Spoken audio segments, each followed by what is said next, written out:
What is nonverbal communication? Nonverbal communication is defined as messages expressed by other than linguistic means. Nonverbal encoding and decoding skills are a strong predictor for popularity, attractiveness, and social well-being.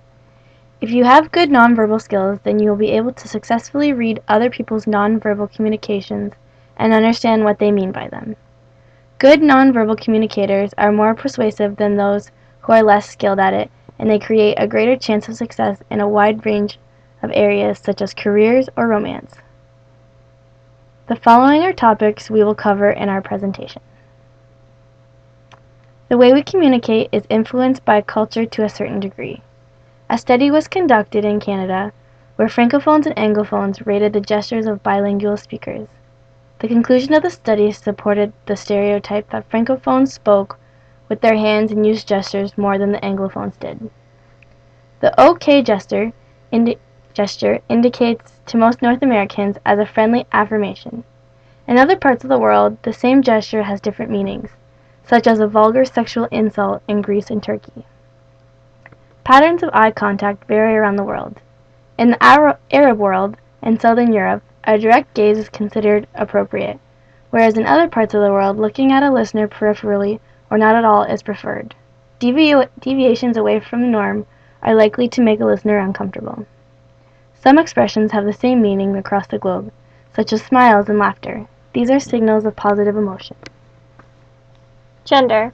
Males and females have obvious biological differences such as height and depth and volume of voice. However, they also have social differences. For example, females are generally more expressive in a nonverbal manner and are able to better recognize others' nonverbal behavior. Social status can have an effect on a person's ability to read nonverbal hints. For example, people of lower social status and subordinate work positions will have better decoding towards nonverbal communication than those in higher positions. Cultural norms in the Western world are helpful in distinguishing male behaviors from female behaviors. For example, in a conversation, women tend to make more eye contact than males do, as well as be more vocally expressive. Men tend to stand a fair distance away from each other when having a same-sex conversation, whereas women tend to stand closer together. Likewise, men tend to lean into the conversation more than women do. Kinesics and face/eye behaviors. Kinesics is defined as the study of body positions and motion. This section includes body orientation, postures, gestures, and face and eye behaviors. Body orientations are characterized by the degree to which we face toward or away from someone. The general rule is that facing someone directly signals that you're interested in them, whereas facing away from them signals that you want to try and avoid their involvement. Posture is defined as the way in which people carry themselves, for example, being erect or slumping. Posture is a big part of understanding a person's nonverbal hints.